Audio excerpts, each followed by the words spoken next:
tupanase. Yeah. Baby girl, nisikilize.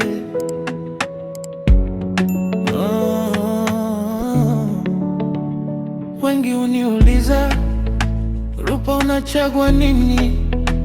Sura ama tabia? Leo ngoja niwajibu. Sura ni zawadi nzuri, hakuna nayekata, lakini nikitafuta wa maisha, angalia tabia kwanza. Maana sura inaweza kunivutia, lakini tabia itanifanya nibaki. Uzuri unaweza kunifanya nikutazame, lakini tabia itanifanya nikupende. Nikiulizwa sura ama tabia, mimi nachagua tabia. Maana sura ni ya macho, tabia ni ya moyo. Nikiulizwa sura ama tabia, jibu langu ni tabia. Baby, pendeza ulivyo, lakini linda tabia yako.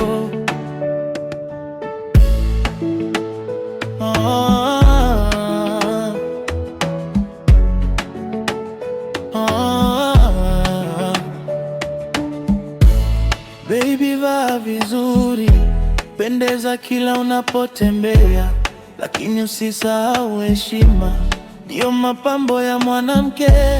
Kuwa mpole unapozungumza, kuwa mwaminifu unapopenda, maana mwanaume akipenda tabia, hata sura huonekana nzuri zaidi. Mbao huchanua na kunyauka, lakini harufu nzuri hukumbukwa. Ndivyo ilivyo kwa tabia, haipotezi thamani yake. No fake love, no pretending. Kuwa wewe, usijifanye mwingine. Moyo wa kweli huvutia penzi la kweli.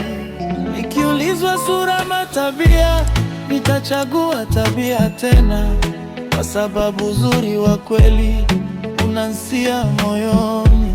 Baby, usibadili tabia ajili ya kuvutia watu. Mtu anayekupenda kweli atapenda moyo wako kwanza. Sura ni nzuri, lakini tabia ndiyo unifanya nipende.